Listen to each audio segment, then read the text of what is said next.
विषय हिंदी।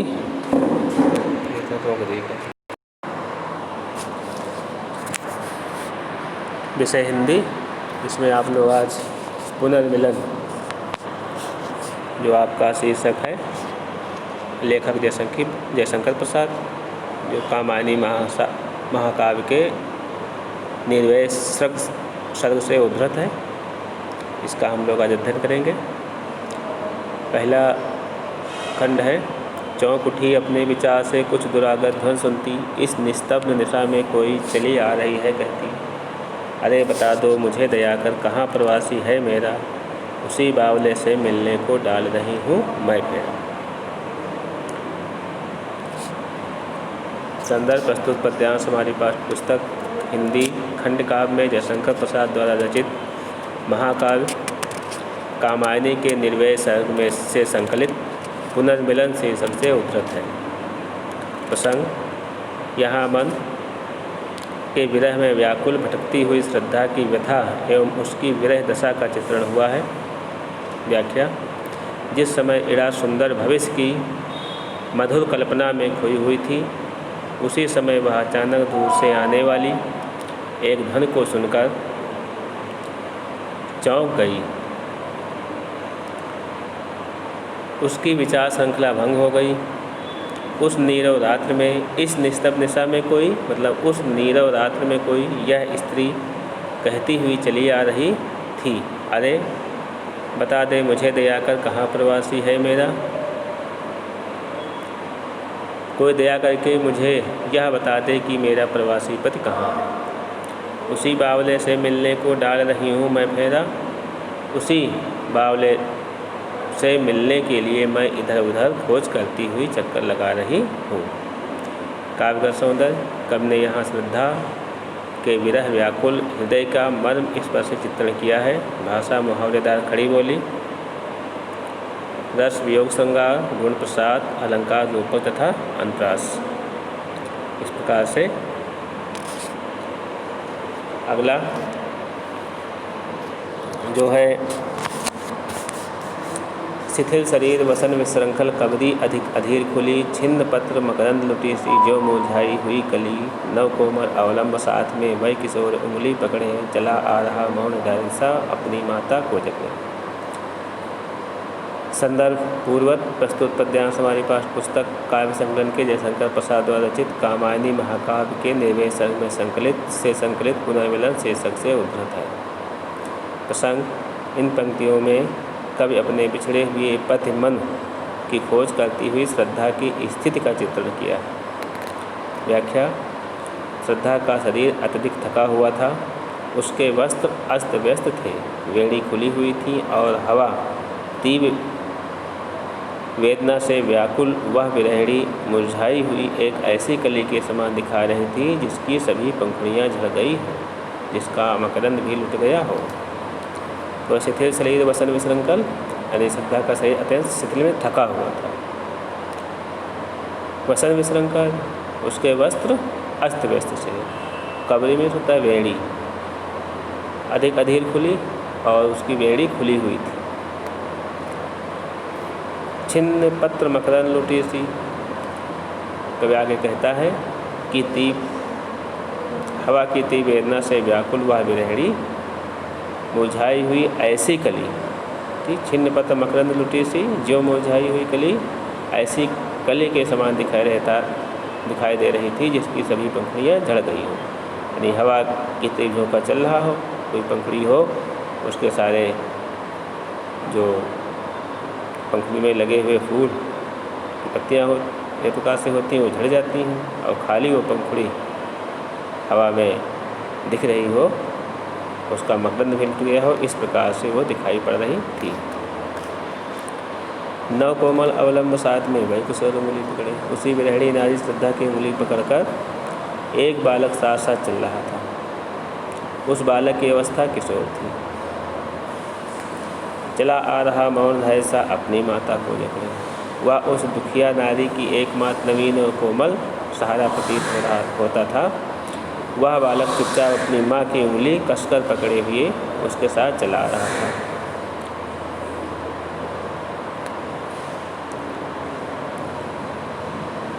वह किशोर साक्षात मूक धैर्य के समान प्रतीत हो रहा था, अर्थात वह धैर्य मौन तथा शांतपूर्ण सहनशीलता की मूर्ति बना हुआ था। काव्य का सौंदर्य। यहाँ कवि ने विरह से व्याकुल श्रद्धा के सब चित्र अंकित किए हैं। कली की टूटी हुई पंखुड़ियों के साथ श्रद्धा ने जर्जर अंगों की, लुटे हुए मखमल के साथ श्रद्धा के नष्ट हुए माधुर्य और कली के मुरझा जाने के साथ श्रद्धा के उपेक्षित सौंदर्य की तुलना की गई है।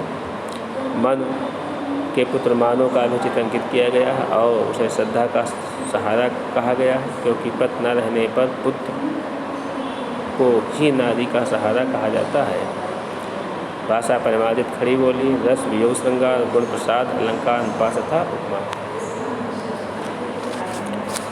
अगली है, इस रजनी में कहाँ भटकती जाओगी तुम बोलो तो, बैठो आज अधिक चंचल हूँ व्यथा गांठ निज खोलो तो। जीवन की लंबी यात्रा में खोए भी मिल जाते हैं, जीवन है तो कभी मिलन है, कट जाती दुख की रातें। प्रस्तुत पद्यांश हमारी पाठ्य पुस्तक काव्य संकलन में जयशंकर प्रसाद द्वारा रचित कामायनी महाकाव्य के निर्वय सर्ग से संकलित है। पुनर्मिलन शीर्षक काव्यांश से उद्धृत किया गया। प्रसंग, इड़ा का पालन पोषण भौतिक सत्ता में हुआ, फिर भी उसका हृदय कठोर नहीं है। यहाँ कवि ने इड़ा के कोमल हृदय का चित्र अंकित किया है। वह श्रद्धा के दुख को देखकर तीव्र द्रवित हो जाती है और उससे उसके दुख का कारण पूछती है। व्याख्या। इड़ा कहती है कि इस अंधकार पूर्ण रात में तुम इस तरह भटकती हुई कहाँ जाओगे। जीवन, ठीक, इस रजनी में कहाँ भटकती जाओगी तुम बोलो तो। ये तो बताओ, देखो मैं भी दुख से अत्यधिक व्याकुल हूँ, इसलिए तुम मेरे पास बैठकर अपनी वेदना का कारण मुझे बताओ। इड़ा उसे धैर्य प्रदान करती हुई कहती है कि जीवन की यात्रा बहुत लंबी है। जीवन की लंबी यात्रा में खोए भी मिल जाते हैं, अर्थात जीवन बहुत बड़ा है। इस लंबी जीवन यात्रा में जो हमसे बिछुड़ जाते हैं वे कहीं न कहीं कभी न कभी अवश्य ही मिल जाते हैं। यदि जीवन है तो मिलन भी अवश्य होगा, अतः किसी के बिछुड़ने से चिंतित नहीं होना चाहिए। धीरे धीरे दुख की रात्रियाँ स्वतः समाप्त हो जाती हैं। हाँ, काव्य सौंदर्य। यहाँ कवि ने इड़ा के हृदय की व्याकुलता और किसी दुखी व्यक्ति के साथ बैठकर पीड़ा बांटने की स्वाभाविक मानवीय प्रकृति की व्यक्ति की।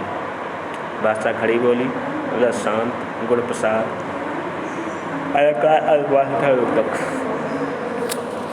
अगला है इसमें, इड़ा चकित श्रद्धा आ बैठी, वह थी मन को सहलाती, अनुलेपन सा मधुर स्पर्श था व्यथा भला क्यों रह जाती। उस मूर्छित नीरवता में कुछ हल्के से स्पंदन आए, आंखें खुली चार कोनों में चार बिंदु आकर छिड़े। इस प्रकार से प्रस्तुत पद्यांश हमारी पाठ्य पुस्तक काव्य संकलन में जयशंकर प्रसाद रचित कामायनी महाकाव्य के निर्वय सर्ग से संकलित पुनर्मिलन शीर्षक काव्यांश से उद्धृत है। प्रसंग, यहाँ कवि ने श्रद्धा के मधुर प्यार का चित्र खींचा है। सारस्वत प्रदेश में घायल अवस्था में पड़े हुए मन को देखकर श्रद्धा अत्यधिक भावुक हो गई और उसके नेत्रों से आंसू बहने लगे। व्याख्या। श्रद्धा की प्रेम से विह्वल बातें सुनकर और मन की घायल अवस्था पर उसे आंसू बहाते हुए देखा, इड़ा को बहुत अत्यधिक आश्चर्य हुआ। श्रद्धा का कोमल स्पर्श उपटन के समान सुखद,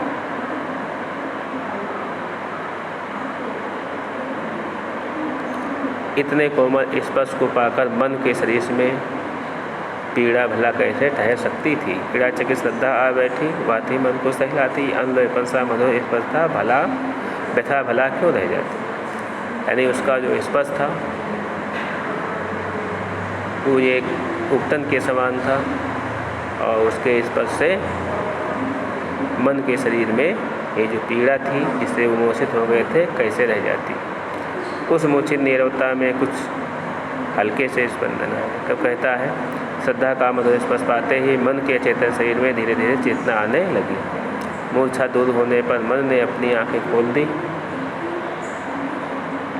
आंखें खुली चार कोनों में चार बिंदु आकर छाए।